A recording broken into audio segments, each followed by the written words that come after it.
Chapter 8 A Magical Map. The sparkling map shows all of the Cloud Kingdom. They should see the twisted trees where the cloudling lives. There are also tall mountains, crystal rocks, and a wide river with a waterfall. They reached out to touch the map. To his surprise, the edges became solid. The sparkly lines turned black and the map turned into the paper. The paper floated to the ground, landing at Tag's feet. Grace pointed at orange dot on the map. What's that? She asked. I don't know, he said. Scarlet, Tag, and Fifi leaned in. The orange dot disappeared for a second, then appeared. It did the same thing again and again. The dot is flashing, Scarlet said. The map is trying to show us something. Like those hills, Fifi said, nodding to the map. Now look up over here, there. In the distance, they could see 3 green bumps. They're just same hills, it said. Blaze hopped up and down. The orange dots must show us where we are, she said. Yes, they agreed. But then the map began to change. The ink swirled, making strange patterns. What's happening to our map? Scarlet cried. Take a watch as the ink made a new picture. A picture of a waterfall sparkling in front of them, but the picture was moving. The water ran along a river and over rocks, crashing into a pool below. I think the feathers want us to find their waterfall, Blaze said as the paper went blank. Can you take us there? Tag asked Fifi. Fifi's paw was shaking. I'm sorry, she said. I can't. Cloudlings are afraid of water, even when it's full of snappy fish. Scarlet hugged Fifi. I understand, she said. I'm afraid of water too. Thank you for helping us come this far, Tex said. You're welcome. Now, just head the way past the hills and into the forest. Good luck. Fifi rolled away along the path. Tex studied the blank paper. There's a black smudge on the edge. He blinked. The smudge seemed to be moving. He felt a chill. The picture is gone, but what's that, Mark? He asked. What's that? What, Mark? Scarlet asked, leaning in. Take point to the paper, but the page was entirely black again. He shook his head and put the map in his sack. Never mind, it said. We should keep moving. They set off, but Ted couldn't help feeling like someone was following them. He thought about what Fifi had said. In our kingdom, there are things much worse than snappy fish. What danger would we find next? Chapter 9 The Waterfall. The friends made their way past the hills and into the dark forest. The ground was less bouncy in the roots. There were a few bushes here and there, but they were normal colors, greens and browns. They felt like it was Perugia rather than a strange land. Rumble! There was a loud thundering in the distance. What's the sound? They asked, holding up his dagger. The farther they watched, the louder sound got. Blaze held out her wings, ready to use her firepower. They soon reached the place where the sound was loudest. Let's see what's on the side of these trees, Scarlet said. They took a deep breath, peeked through the trees beside his friends.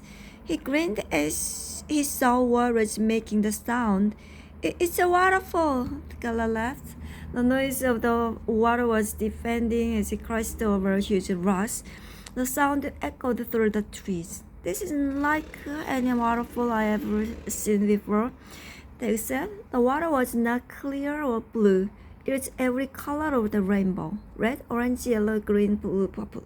The friends stood at the very top of the waterfall. It was a long way down, and the rainbow river that flowed below was wide and fast.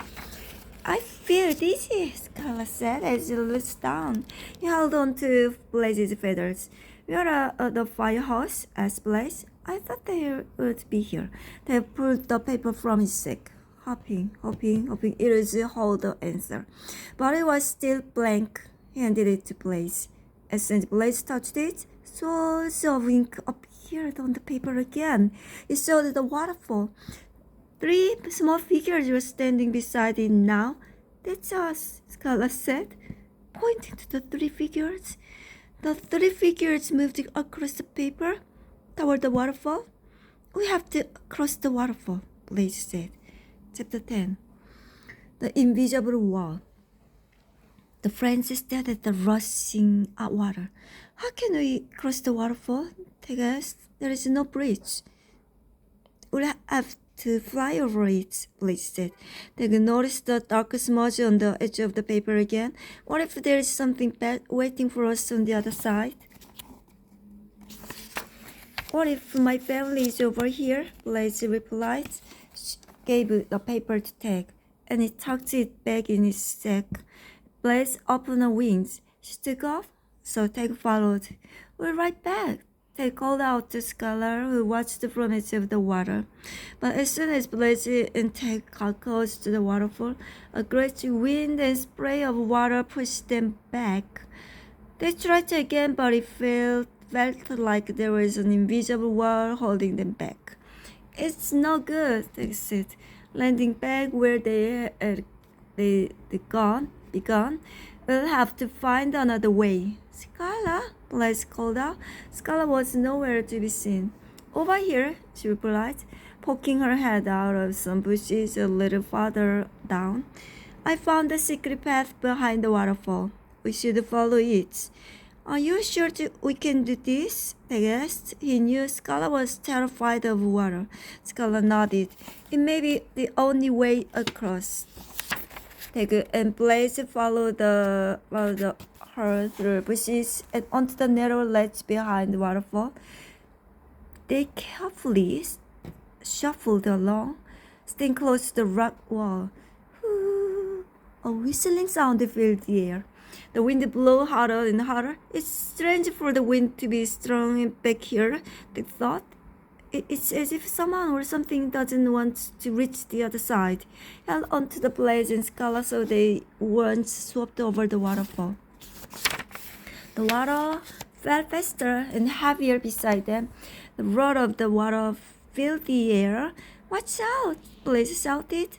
Just then, the strange and powerful wind swept the wall of water into the gigantic wave. It surged towards them. Get beneath my wings, Blaze yelled. She pulled and taken Skylar close, then wrapped the strong wings around them all, tucking her head inside. They could hear water pounding on Blaze's wings. I hope we don't get swept over the edge, he thought. When Blaze was sure that we have passed, she opened the wings. Are you okay? She asked.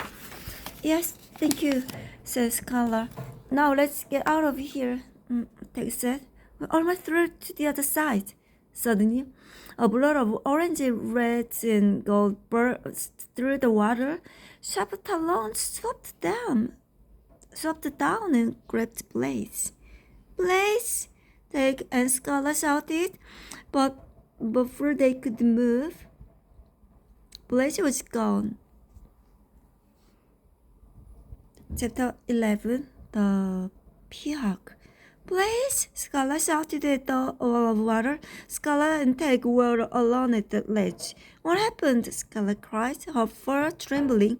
I don't know, Tag said, but we need to find Blaze. Come on. He shuffled along the ledge as fast as he could. Skylar held on to his wing. Finally, they came out of the other side of the waterfall. There's no trees or bushes on this side, just a wide open valley with 2 snow-covered mountains in the distance. Where is she? Skylar said. Do you think she's okay? I'll try find her from above, they said. He took off into the sky, searching for any sign of Blaze of the creature that snatched it away. Can you see anything? Skylar called from below. Tag scanned the sky. Ahead were the mountains. Below there was nothing, but something moved among the grass. Tag swooped down and landed in the grass. Skylar raced over and stood beside him. holding out a slingshot. A small colorful creature stood before them. The creature had a round snout like a pig and curly tail. Its body was covered in blue and green purple feathers. Its green eyes were wide with fear.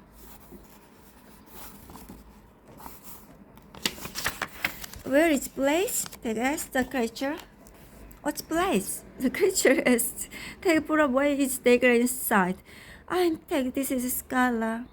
The creature smiled. I'm Jeb, he said. I'm a peacock. It's nice to meet you, Scarla added. Blaze is our friend, Peg explained. We are all behind the waterfall. Then the creature with orange and red feathers grabbed Blaze and carried away. The creature had very long, sharp claws, Scarla added. Have you seen anything like that? Jeb nodded. I've seen birds like that, he said. They live over there. He pointed at the mountains. Thank you, Jeb, Peg said. There's a valley that runs between those two mountains, they said. It's the quickest way to bird's nest. Follow the path and it will reach you there. But don't leave the path. Why? Scarla asked. Jeb frowned. You don't want to find out. Peg shivered, thinking about Jeb's warning. Don't leave the path. Then Jeb wandered off through the grass. Good luck, he called.